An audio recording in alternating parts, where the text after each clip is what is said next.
Amém. Vamos à palavra de Deus. Hoje tem Santa Ceia, então eu não posso me alongar aqui.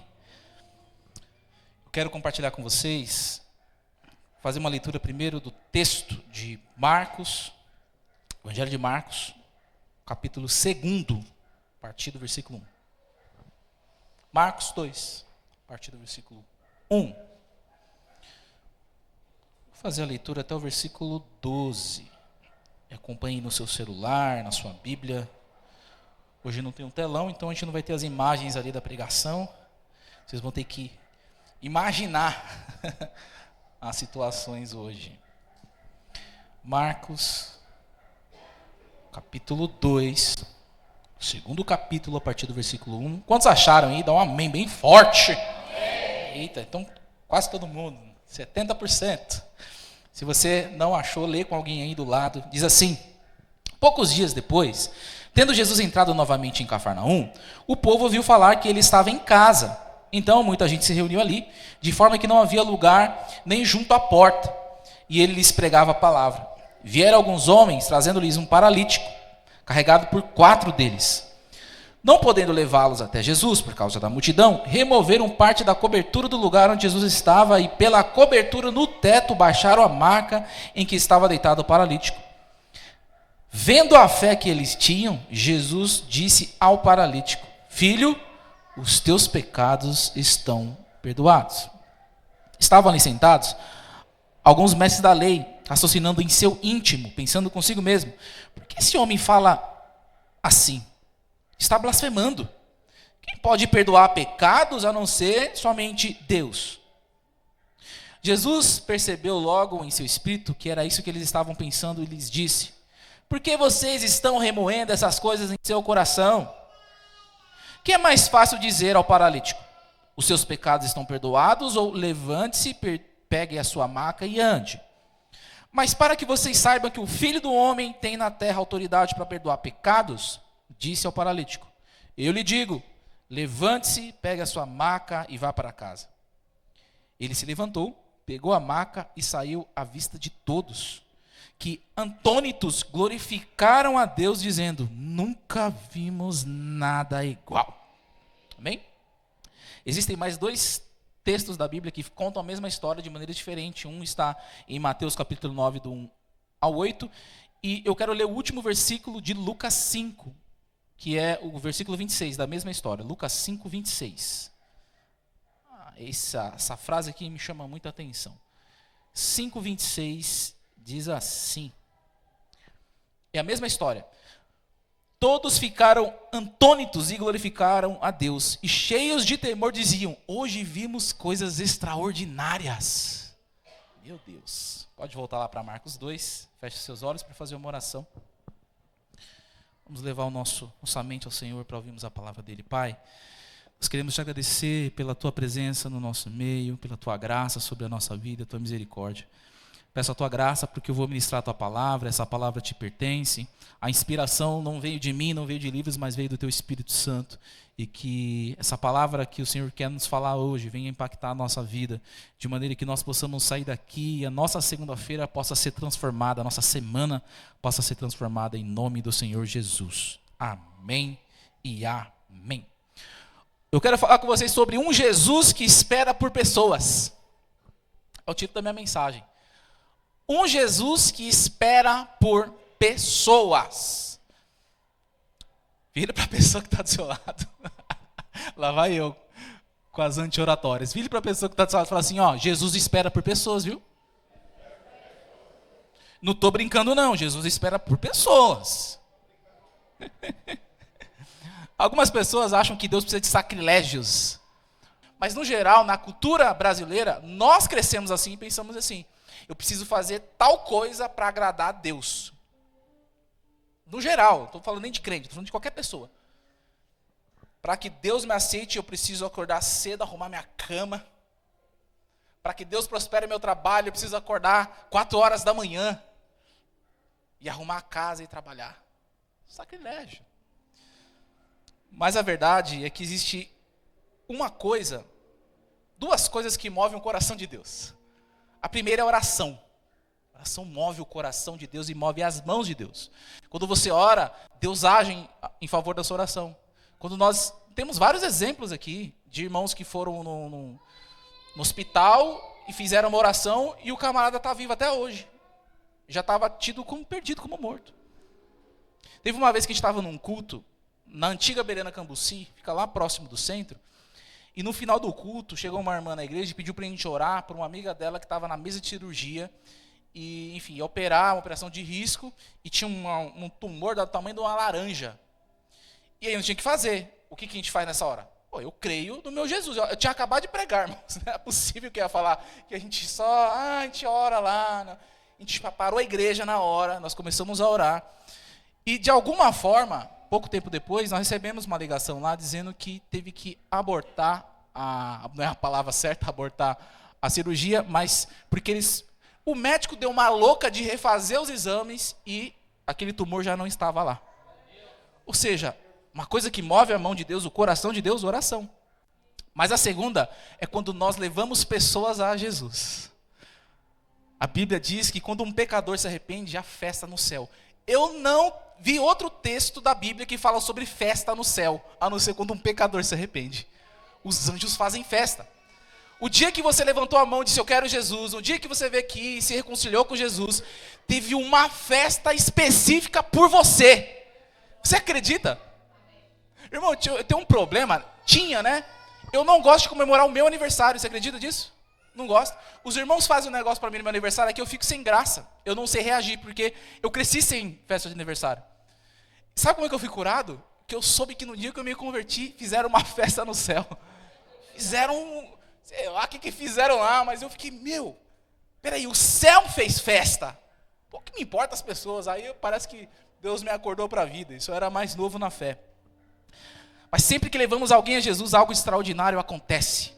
Sempre que você apresenta alguém a Jesus, algo extraordinário acontece. O que nós devemos nos perguntar é, será que eu estou fazendo um esforço suficiente para levar pessoas a Jesus? Se eu sei que é isso que dá festa no céu, se eu sei que é isso que estraga os planos do diabo, que esvazia o inferno, será que eu tenho me esforçado o esforço mínimo? Sabe o que é o esforço mínimo de levar uma pessoa a Jesus? Mandar uma mensagem na semana. Ô amigo, você é meu amigo mesmo? Sabe aquelas amigas suas, irmãs, que falam assim, não, você é minha melhor amiga. Você vai provar a amizade essa semana. Já que você me considera pacas, né, assim que a gente fala na internet, então domingo você vai comigo para a igreja. Porque se você não for, você não é minha amiga. Pronto, aí irmãos, ó, já maquinou. Será que eu tenho feito o mínimo para apresentar pessoas a Jesus? Irmãos, essa pergunta me incomoda. Algumas noites, não são todas, algumas noites eu fico sem dormir. Ou eu durmo pouco. Porque eu fico perguntando, será que eu estou fazendo um mínimo para que a igreja avance? E para que o céu esteja repleto de almas? Ou seja, que tenha um bloco lá no caderno, no livro da vida, escrito Bereana Cotia, e escrito o nome das pessoas que aceitaram Jesus ou se reconciliaram com ele. E eu fico preocupado, falei, será que eu estou fazendo o mínimo? Não é possível que eu não esteja fazendo o mínimo. Isso deve te incomodar. Uma vez, eu era novo convertido. E eu tinha acabado de sair da casa dos meus pais. Vocês já sabem a vida que eu tive que sair da casa dos meus pais, enfim. Fui morar sozinho, não tinha dinheiro. Aí arrumei um trampo de ajudante pedreiro no Aras Bela Vista. Ia andando para lá. Eu morava aqui na Climação. É Climação que chama ainda aqui? Né? Que descendo naquela ruazinha assim. Antes de chegar nas casinhas, tem uma ruazinha. Eu morava ali. Morava numa esquina ali de aluguel.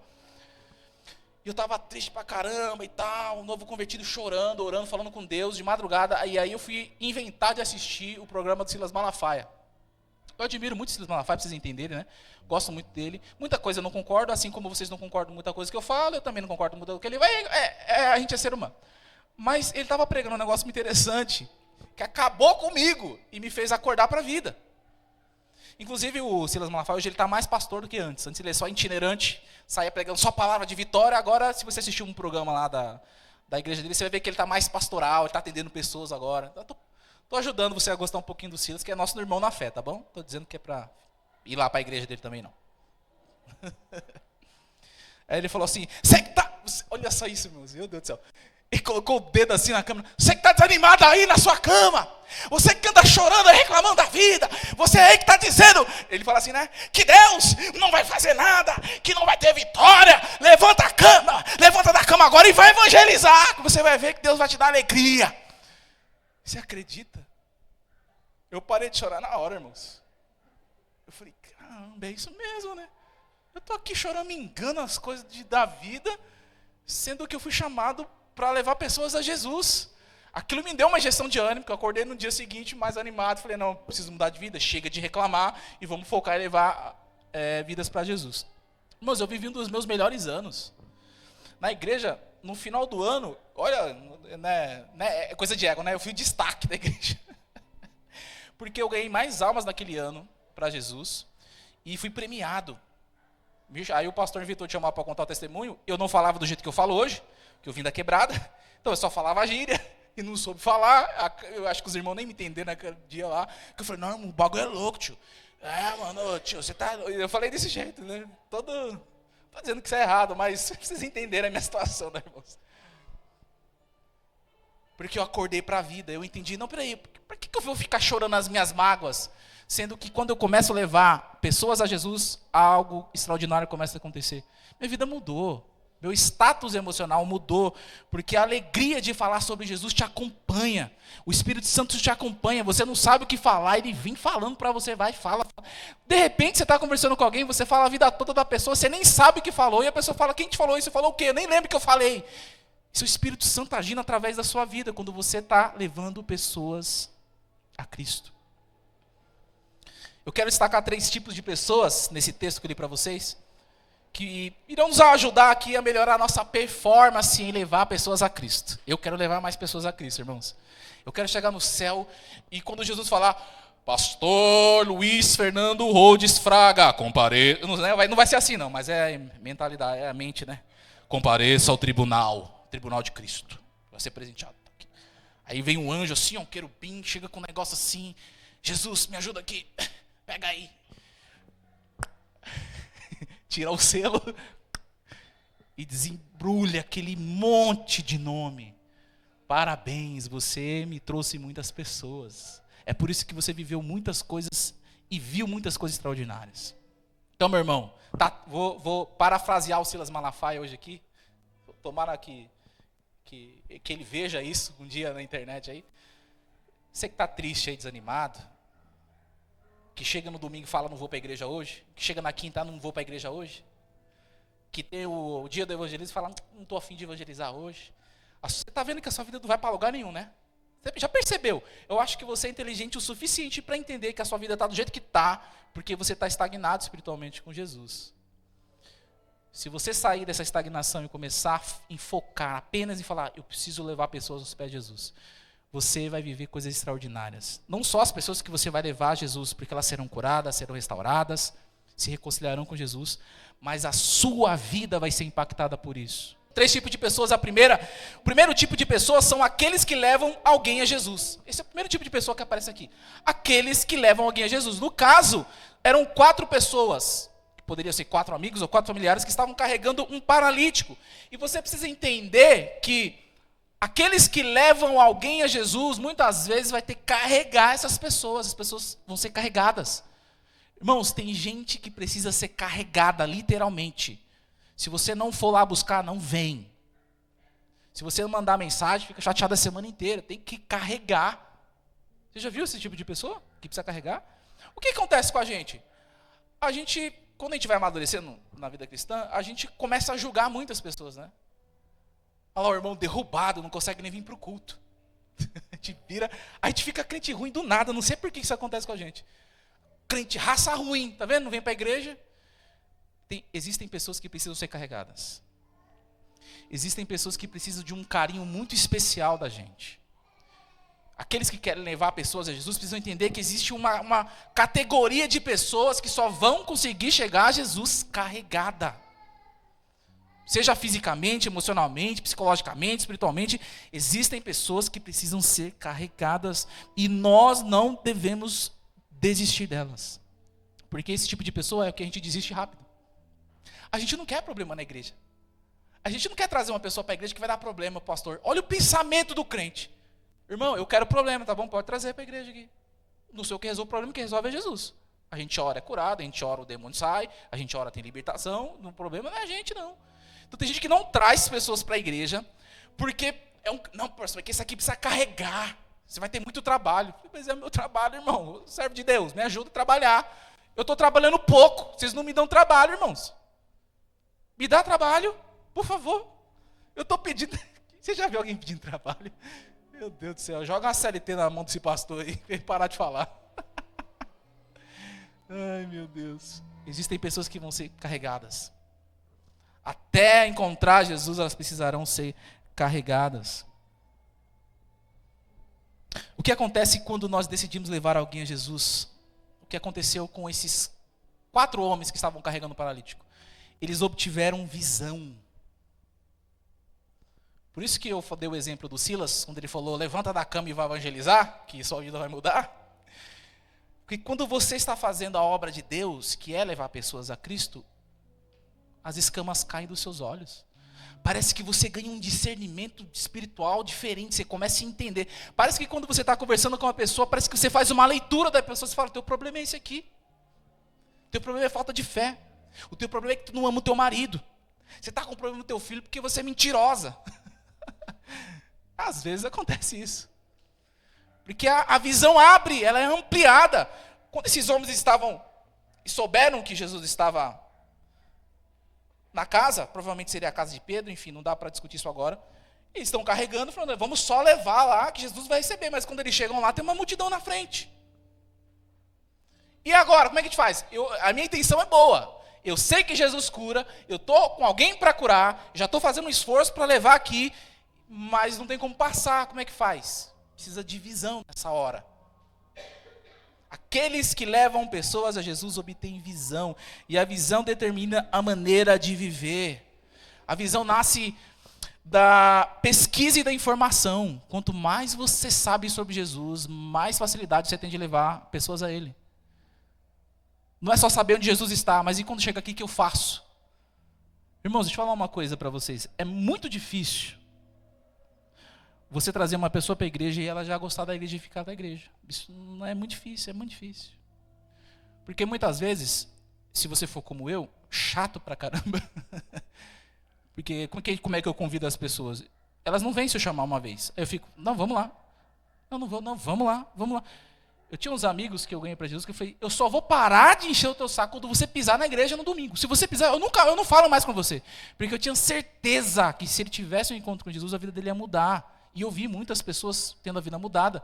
Então eu não ligava o quanto era, não, você vai lá. Sabe aquela desculpa de pessoa que não quer ir para a igreja? Não, eu sei que eu preciso melhorar minha fé, minha vida com Deus. Domingo eu vou. Domingo eu vou ver se eu vou. Eu, não, meu avô não está mais aqui não. Domingo vou ver se eu vou. Ô, irmão, ver se eu vou, meu avô. Irmão. Não, para com essa desculpa. Então eu fico lá enchendo o saco. Vamos, irmão. Tem gente que me bloqueia no WhatsApp. Fala, irmão, você passou o domingo que você não foi, o que aconteceu? Quinta-feira você não apareceu. E aí? O que está pegando? Vai ficar mentindo para mim? Eu estou mentindo para você? Sabe? Mas a visão. Eles tinham uma informação importante onde Jesus estava, mas também a visão, a determinação. Sem visão, você age como? Como é que eu chego a Jesus? Como é que eu falo com Jesus? Como é que eu me aproximo de Jesus? Eu preciso fazer alguma coisa, Um homem perdido, um homem que está doente, um homem que não tem esperança, ele não vai ter a vida transformada, ao menos que ele chegue perto de Jesus. E para ele chegar perto de Jesus, a gente precisa agir de alguma forma. Não é só ter a visão. Eu acho que se colocar pelo telhado, vai chegar próximo de Jesus. Não, o que você acha? Aquele telhado é bom para descer? Então vamos todo mundo lá e vamos descer esse homem lá pelo lá, que vão levar ele até Jesus. Existem algumas pessoas na história, que vocês devem conhecer o nome, que tiveram visão e foram trabalhar. E tiveram ótimos resultados. Por exemplo, em 1958, Paul Yong-Chul, um norte-coreano, ele teve a visão de plantar uma igreja num bairro mais pobre, chamado Seul, lá na Coreia do Norte. O bairro mais pobre. Essa igreja alargou suas fronteiras e hoje é a maior igreja local do mundo, com mais de 700 mil membros. Você conhece uma igreja com mais de 700 mil membros?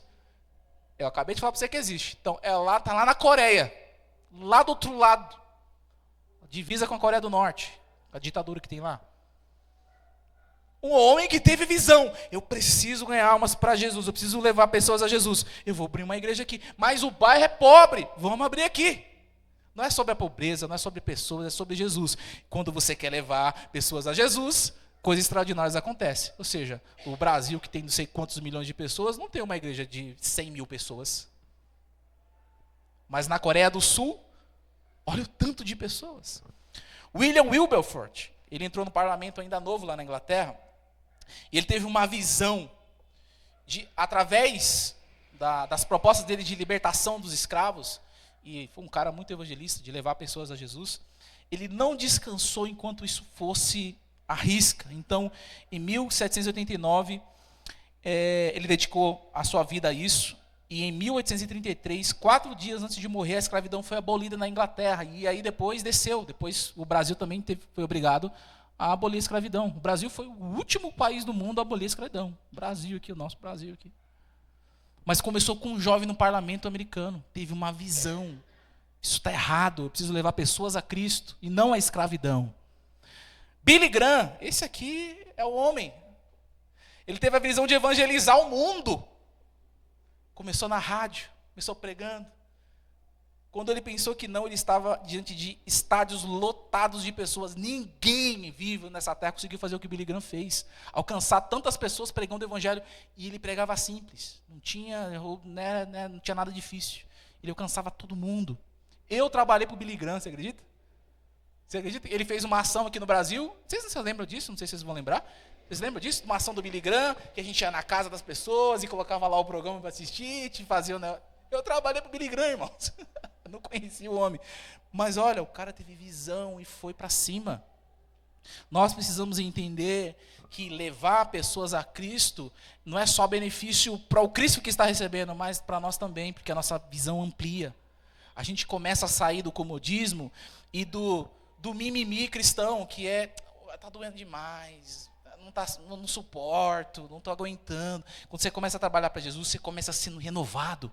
Você começa a ter uma alegria no coração. Você fala, quando você traz uma pessoa para Jesus aqui na igreja, por exemplo, e a pessoa vem na frente, eu duvido que você fica triste, irmão.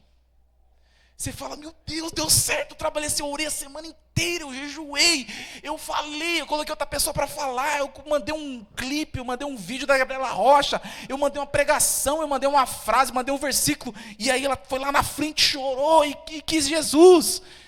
Aí você fica mais animado, fala, eu preciso fazer mais disso, porque é muito bom. O sentimento é gostoso demais. Você precisa provar disso. Leve pessoas a Jesus. Aqueles que levam alguém a Jesus devem se esforçar para fazer isso. Os 4 homens, primeiro que eram 4 homens carregando um homem paralítico, eles tiveram que subir no telhado, destelhar o telhado e descer o paralítico do telhado. Você acha que isso foi fácil? Com uma multidão insensível, que poderiam falar, gente, abre passagem aqui, porque tem um paralítico aqui, vamos ver o que Jesus vai fazer, a gente está sabendo aí que Jesus, ele cura, ele expulsa demônio, quem sabe a gente não pode ver um milagre hoje aqui, vamos facilitar um milagre, deixe esse homem passar. Eles não tiveram essa facilidade, mas eles se esforçaram. Irmãos, levar pessoas a Jesus requer esforço, não é fácil, você tem que orar. Não é só convidar. Convidar é fácil, até eu convido. Até o diabo às vezes chama alguém para ir para a igreja. O diabo pega aquele dia que a igreja está com problema e manda a gente para cá para ficar nervoso com a igreja e não voltar mais para a igreja. Já viu isso aí? Tem que tomar cuidado. É trabalhoso. Você tem que trabalhar. Você tem que orar bastante. Falar, Deus, cura o meu irmão, Senhor. Visita ele essa semana. Está difícil falar com ele, eu falo de Jesus, eu falo do Senhor, mas ele corre. Aí você tem que orar. Aí você fala, não, essa semana eu vou jejuar 2 vezes por essa pessoa. E aí você jejua 2 vezes, aí passa uma semana, parece que te bloqueia no WhatsApp, não quer falar com você. Aí passa um final de semana, fala, mas um final de semana que ele não passou sem ouvir a palavra de Deus, não conhece Jesus. Dá trabalho, porque é esforço. E o nosso evangelicalismo do Brasil, ele está destruído. Porque hoje é só vitória, é só bênção material. Eu estou falando aqui cerca de 15, 20 minutos. Eu não ouvi um glória a Deus. Porque eu não estou falando que você vai ser abençoado. Se eu falar que você vai ser abençoado, aleluia, eu quero, Senhor.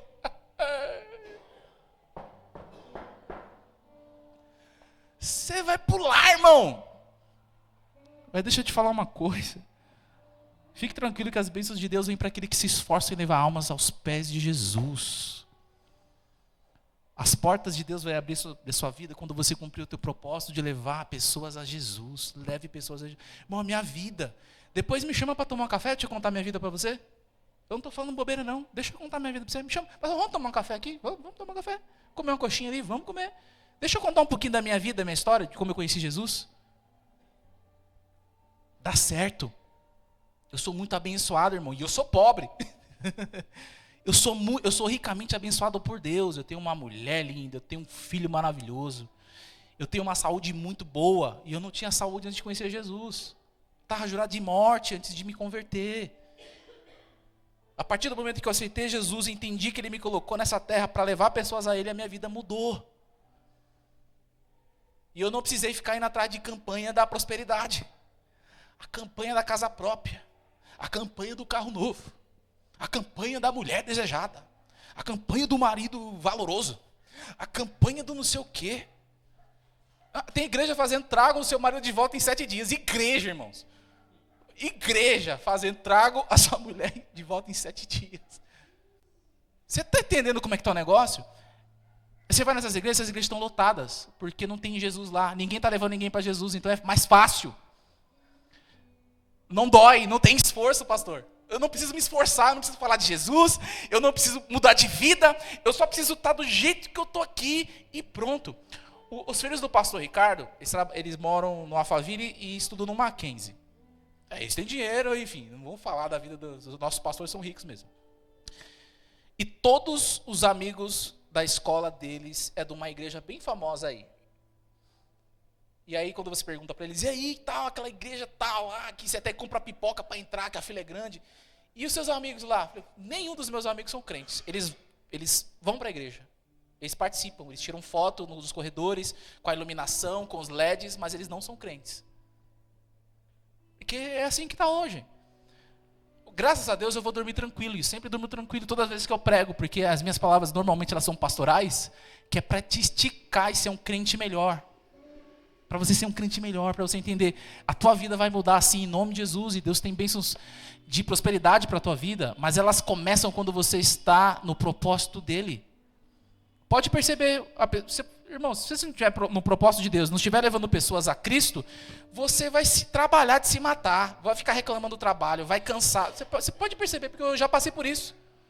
Nada dá certo, o dinheiro não dá, o que está acontecendo? É porque você está fora do propósito de Deus. Pode se matar e trabalhar, irmão. Faz curso, entra onde você quiser. 50 empregos. Você vai perceber que você vai se desgastar e não vai conseguir nada. E vai colocar a culpa na igreja. Eu vou para a igreja, preciso de uma palavra de vitória, o pastor fala que eu tenho que levar a pessoa a Jesus. Como é que pode isso? Demanda esforço. É um trabalho árduo. A gente começou a igreja aqui, tinha 9 pessoas, irmãos. 45 dias depois, fechou por causa da pandemia. Eu poderia ter chegado no meu pastor, Deus abençoe, fica na paz do Senhor Jesus. Esse negócio aqui não é para mim, não. Eu tive um ano que eu tive depressão, eu tive que fazer acompanhamento psicológico. Eu tive. Conversar assim, a maior humilhação da minha vida foi sentar num divã e falar com um cara que nem crente era.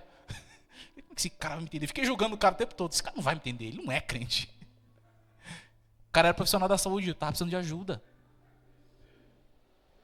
Mas eu falei, se Deus me chamou, irmão, se Deus abriu a porta, esse negócio não... Lembra que a gente falava isso? Irmãos, quantas vezes a gente... Olha o tanto tempo que a gente está aqui, irmãos. Que dia que você viu a igreja fechada aqui? Que dia? Me fala aí. Sem recurso, sem dinheiro, sem banner, sem projetor, arruma um projetor, quebra o computador. Porque a gente está levando pessoas a Jesus. E Deus vai dando graça, e Ele vai nos levando. Mas isso é esforço. O segundo tipo de pessoas são aqueles que nós não devemos ser. Aqueles que bloqueiam o caminho para Jesus. Ai, meu Deus, esses são chatos demais. Aqui no texto tem 2 tipos, que é a multidão e os fiscais da fé. Fariseus, doutores da lei. Irmãos, esse tipo aqui a gente tem que correr. A multidão É importante falar da multidão, porque a gente só fala da multidão como um obstáculo para a gente conquistar alguma coisa de Jesus. Não tem nada de errado nisso, também não tem problema. O cego Bartimeu começou a gritar, a multidão falava, cala a boca, que ele não vai te entender, não vai te ouvir. E Jesus fala, peraí, tem me chamando, manda chamar ele está vindo, aí manda o cego ficar de pé, ele vai até Jesus e é curado. Enfim, a multidão muitas vezes atrapalha. Só que, vamos pensar um pouco, muitas vezes nós fazemos culto de multidão, que impede as pessoas de a chegarem a Jesus. A gente faz evento, e a gente fala, nossa, foi maravilhoso. A gente faz evento na sede lá, conferência X, não sei das quantas. Fala, meu Deus, tinha 500 pessoas, tinha gente sentada no saguão, tinha gente sentada lá no alto lado da rua, no ponto de ônibus. Quantas pessoas tiveram acesso a Jesus aquele dia? Eu sempre me pergunto isso, irmãos. Eu gosto de quando a gente tem sabe aqueles cultos que a gente fala, de 100 pessoas numa igreja que cabe 84? Oh, glória! Mas quantas pessoas nós alcançamos aquele dia? Ou seja, muitas vezes nós criamos eventos que bloqueiam o acesso de pessoas a Jesus. A gente tem que pensar um pouquinho. Será que aquilo que eu estou fazendo, a estratégia que eu estou tendo, ela leva pessoas a Jesus? Ou eu só monto uma multidão, um palanque para a gente ver o que vai acontecer? Será que vai vir algum esperto aqui e pular aqui em cima do púlpito, descer uma escada rolante aqui, alguma coisa, helicóptero com alguém descendo aqui, com águia lá do Datena para entrar dentro da igreja, para assistir, para ouvir a palavra de Deus? Olha só que interessante. Mas também tinha outros tipos de bloqueadores aqui, que eram os fiscais da fé. Você acredita que os miseráveis, eles viram o milagre acontecendo, e eles não creram? Não, eles não creram não. Eles não creem. Eles ouviram as palavras de Jesus falando, quem é esse aí? O que ele acha para falar, perdoados estão seus pecados? Sabe quem são esses fiscais da fé? São os camaradas que eu julgo que não têm a teopraxia. O que é teopraxia? Teologia, de teologia e praxia de praxis, né? Ou seja, a prática da teologia, a prática da fé. O que é isso? É o que você fala assim, eu sou crente. Aí você chega na segunda-feira, você xinga todo mundo, bate em todo mundo, você não é crente. Ou seja, você não tem a praxis, você não tem a prática da fé. O que acontecia com esses homens aqui é isso. Eles sabiam tudo da lei, são doutores da lei. Os fariseus eram um partido muito importante, eles ensinavam a lei para o povo. Eles eram os evangelistas da rua, que falavam, ô irmão, tudo bem, a paz do Senhor, Shalom, Adonai, deixa eu te explicar, a Torá. Mas quando eles viram, quem é esse aí? Como é que pode? É o fiscal da fé. Nós devemos ser facilitadores e ensinar as pessoas a serem facilitadoras para que mais pessoas cheguem a Jesus. Facilite. Para de questionar, irmão. Ora mais, reclama menos, trabalha mais, seja menos preguiçoso, chega mais junto, chega com os irmãos, segura as mãos dos irmãos, fala, irmão, vamos lá, vai dar certo. Irmão Régio, eu não gosto. Aquela música que você cantou lá, Maravilhosa Graça. Sabe essas músicas novas? Não gosto. Você vai ser um impedimento. Às vezes entra uma pessoa aqui na igreja e fala, maravilhosa graça, nossa, eu nunca pensei em maravilhosa graça. Nossa, então existe uma graça que é maravilhosa, que foi por mim, morreu no meu lugar. Nossa, essa graça é muito interessante, eu preciso saber mais dessa graça, por causa de uma música. Seja um facilitador. Se você não gosta de alguma coisa, guarda para você e reclama com Deus. Mas seja um facilitador, não bloqueie o caminho para Jesus. Amém? E o terceiro tipo de pessoa são aqueles que são levados a Jesus. Então eu falei sobre aqueles que levam alguém a Jesus, nós devemos ser essas pessoas. Aqueles que bloqueiam o caminho para Jesus, a gente não deve ser essas pessoas. E aqueles que são levados a Jesus, eu preciso falar sobre isso, porque o resultado é eficaz. A gente fica preocupado quando a gente traz alguém para a igreja. Será que vai aceitar Jesus? Será que vai dar certo? Esquece. Irmãos, vou dar um conselho para vocês. Jamais chame uma pessoa para a igreja falando assim, não, vamos lá na igreja que o meu pastor é legal. Pastor descolada, da nova geração. Você vai cometer o pior erro da sua vida. Eu não sou legal. Sou não, irmão. Tem dia que eu fico estressado, tá vendo? Nervoso, chato. Muito chato. Eu sou muito chato. Não, vamos lá na igreja, a igreja tem iluminação. Irmão, tem igreja mais bonita que a nossa. Eu acho que a Novo Tempo é a mais bonita que tem em Cotia, depois da Bola de Neve. Não chama as pessoas porque a igreja é bonita. Não chama porque tem iluminação. Chama para ver Jesus. Só chama para ver Jesus. Se você chama uma pessoa por causa de mim, provavelmente essa pessoa e você também vão se decepcionar. Alguma hora vai se decepcionar comigo. Porque eu vou falar um dia uma coisa que você vai falar, não concordo, não gostei, não gosto desse jeito, não gosto desse estilo de pregação do pastor, eu quero aquela pregação para cima. Chega uma hora que você não vai concordar comigo. Então não chame por causa do pastor, por causa do irmão X, por causa do... Não, vamos lá na igreja porque Jesus quer falar com você. Sabe aquela pessoa que te procura com problema? Não, eu estou com muito problema. Vamos lá na igreja comigo, eu estou orando por você, mas vamos lá, porque Jesus vai fazer algo por você. Se você chamar por Jesus, Jesus vai fazer alguma coisa. Se você falar, vamos lá, porque Jesus vai tomar conta da sua vida, Jesus vai, porque o paralítico foi cativo e voltou livre. Teve o esforço de levar lá, mas quando teve o encontro com Jesus, tudo mudou. Ninguém que se encontra com Jesus permanece da mesma maneira. As pessoas que abrem os olhos diante de Jesus jamais serão as mesmas. Dá para imaginar a opressão, a pobreza, o desamparo espiritual que esse homem vivia. Nós não estamos falando da nossa atualidade, que hoje tem cadeira de rodas, acessibilidade. Você vai nos lugares, tem um banheiro, acessibilidade para essas pessoas. Nós estamos falando de uma maca, que eu não sei nem qual era o material que era usado. Sem segurança. Jesus o curou emocionalmente. Nos textos de Mateus e Lucas, Jesus, antes de falar, perdoa os pecados, ele fala assim, tem de bom ânimo. Fica feliz, homem, você chegou perto de mim. É isso. Você não pode ficar preocupado em trazer alguém na frente de Jesus, mas está muito desanimado. Traz, quando essa pessoa tiver um encontro com Jesus, Jesus vai falar para ela, vamos lá, bora, alegria, acabou, vou mudar a sua vida. Tem de bom ânimo. Jesus curou esse homem emocionalmente. Ele curou o homem espiritualmente. Filho, os teus pecados estão perdoados. Pecado aprisiona. Pecado deixa a gente vergonhoso. Faz a gente baixar a cabeça. Eu duvido que a semana que você peca feio, você fala, vou para a igreja domingo não, porque alguém vai revelar alguma coisa de mim lá. Essa irmã Andria é da intercessão, ela é líder da intercessão. Com certeza Deus, quando ela olhar assim, o olho dela vai ficar a chama de fogo e ela vai ver os pecados que eu cometi na semana inteirinha. Meu Deus, Deus me livre, eu não vou. Por isso que tem gente que falta na igreja. Pecou a semana inteira. Irmãos, pecou, aí que você tem que estar na igreja, viu? Esse é o conselho que eu dou para você. Senhor, eu não fui porque... É verdade, então agora você tem que vir. Pedir perdão, tomar ceia, ter comunhão com os irmãos. O paralítico foi curado emocionalmente, espiritualmente e fisicamente. Jesus também resolve os nossos problemas físicos, irmãos. Eu lembro uma vez que eu estava num culto, eu era membro ainda, e o pastor Ronaldo, que não é mais da Bereana, não é o nosso pastor Ronaldo aqui, era um outro pastor. Irmãos, eu trabalhava na Fundação Mercedes, que cuidava de autistas. E eu lembro que aquele dia eu estava pulando naquele... Esqueci o nome lá. Como é que é o nome? Naquele... Maca? Como é que é? Esqueci. Pula, não sei. Estava lá brincando com os meninos que eram autistas e tal. E eu não sei o que aconteceu com a minha coluna. Arrebentei. E eu fui pro culto. Isso foi num sábado e domingo eu estava no culto. Estava assim, ó. Parecendo aquela mulher encurvada. Não sei quantos anos estava encurvada. Chegou no culto. Cheguei assim. Eu fui curado, irmãos. Eu fui curado no culto. No meio da adoração. Curado. Fisicamente. Jesus cura a gente fisicamente também, irmãos. Fica com vergonha de pedir, não, eu estou com dor de cabeça aqui. Pede oração, irmão. Qual que é o problema? Com vergonha de pedir oração porque está com dor de cabeça. Pede. Jesus cura a dor de cabeça. Jesus cura qualquer coisa. Jesus levanta a gente que não anda. Quanto mais dor de cabeça, irmãos. Creia em Jesus. A grande verdade é que quando o paralítico foi apresentado a Jesus, ele foi carregado e voltou carregando.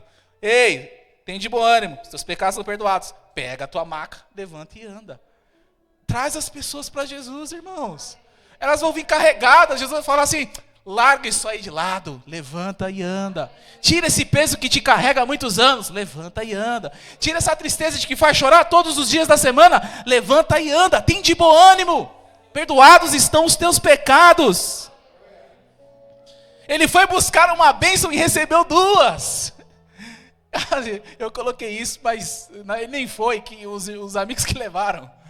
Mas ele foi buscar uma bênção, ser curado, recebeu duas. Irmãos, o pecado acaba com a gente.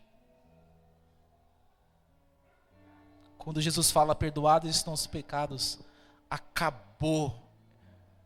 A gente tem que pensar nisso, porque o texto termina falando, nunca ouvi. As pessoas ficaram assim, ó. Porque eles ficaram atônitos, eles ficaram surpresos. Não. Eu nunca vi. Irmã, eu não sei te explicar qual é esse sentimento, mas é um sentimento... Não é possível. O texto diz também que eles glorificavam a Deus. Então eu imagino, glória a Deus, o que aconteceu? Tinha uma multidão lá, o paralítico tá andando. Aquele que subiu no telhado, tá andando. Jesus, glória a Deus. Você está entendendo o que aconteceu nesse texto? Ele saiu curado e liberto, perdoado. Quando nós levamos as pessoas a Jesus, Jesus faz o trabalho dele, então deixa Jesus fazer o trabalho. Não coloca, não transfira o trabalho de Jesus para a iluminação da igreja, para o pastor da igreja, para o amigo da igreja, para o irmão da igreja. Não esquece, coloca o foco em Jesus, que Jesus faz o trabalho. Se esforce para levar pessoas a Cristo e deixa Jesus fazer o trabalho, porque um dia alguém se esforçou por você, viu, crente? Irmãos, para eu entrar na igreja, tiveram que fazer uma armadilha, fizeram toda uma encenação de teatro para eu pisar numa igreja, porque eu não pisaria. Eu tenho um irmão mais novo chamado Leonan, rapidamente, mora em Santana de Parnaíba, está casado, está bem, está crente, foi batizado no início do ano. E é um irmão que era enfim, a gente foi maltratado quando era criança, abusado, enfim e tal. Só que o meu irmão do meio, ele era mais forte, então ele conseguia segurar emocionalmente. O meu irmão mais novo não conseguia. Então eu cuidava muito dos meus, então eu me apeguei muito ao meu irmão mais novo. E depois que a gente cresceu, ele se converteu. Depois ele se afastou, voltou agora. Mas quando ele se converteu, ele pensou em mim. Eu preciso levar meu irmão a Jesus. E todo mundo que me conhecia falava, o Fernando não vai entrar na igreja. Ele vai armado lá, assalta o pastor. É alguma coisa desse tipo. Ele vai roubar a igreja se ele for na igreja, vai só para roubar. Eles fizeram ir na casa da minha tia, que hoje é pastora, para tomar um suposto café com meu irmão, que eu não via. Me ligou, me desafiou, você abandonou teu irmão. Ela me fez xingar ela no telefone. Eu não era crente, estou confessando aqui, eu não era crente, tá? Eu xinguei minha tia. Você está me tirando daquele jeito. Eu tirante do bagulho. Pelo telefone. Eles fizeram isso, mas me cozinharam lá até 4:30 da tarde e depois me levaram para a igreja às 6 horas, para o culto da Bereana. Era Bereana também, lá na Autonomistas, em Osasco. Foi lá que eu me converti, irmãos. Eu entrei lá, fui bem cumprimentado por um irmão chamado evangelista Isadio Tavares, que não é mais da Bereana. Ele me cumprimentou com um sorriso e eu senti uma paz. Que eu falei, tá, mas o que está acontecendo? Que eu estou com esse sentimento, eu não entendo. Aquele dia eu aceitei Jesus e a minha vida foi transformada. Alguém fez a questão de maquinar uma semana inteira de como ia me levar para Cristo. E quando eu tive de frente com Jesus, eles não fizeram nada. Aquele dia foi muito engraçado. O pastor falou, levante-se. Aí todo mundo levantou. Não tinha fundo musical naquela época. Não, papai, continua fazendo aí. Aí todo mundo levantou e tá eu aqui, né? E eu louco querendo Jesus já, porque o cara pregou a minha vida lá. Ele falou tudo sobre mim e ele não me conhecia. Aí quando ele falou assim, alguém quer aceitar Jesus? Eu levantei a mão na hora. E aí eu fiquei olhando assim, só tinha eu. Eu falei, mas ninguém mais quer esse negócio. Eu fiquei assim, olhei para minha tia chorando, meu tio ele emocionado. E eu falei, tá, eu quero. Depois daquele dia, meu irmão, Jesus fez tudo comigo. Tô aqui, eu sou pastor da igreja, e olha que bênção. Quando você se esforça, você leva, quando você facilita e não bloqueia, Jesus faz a obra. Quero concluir dizendo que o propósito maior da nossa vida nessa terra é levarmos pessoas a Jesus.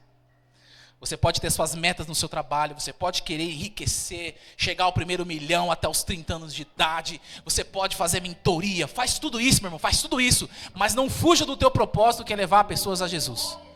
Pastor, quer comprar um carro novo? Compra um carro novo. Pastor, quer comprar uma casa nova? Compra, irmão, vamos orar. Teve uma família aqui que eles não tinham carro e a gente fez um propósito de oração toda segunda-feira, não sei se vocês lembram aí, eles contaram dessa manhã aqui, toda segunda-feira 8 horas, até Deus dar esse carro aí, vamos orar, você crê, não crê, orou, não demorou muito, estava com o carro aí, irmãos.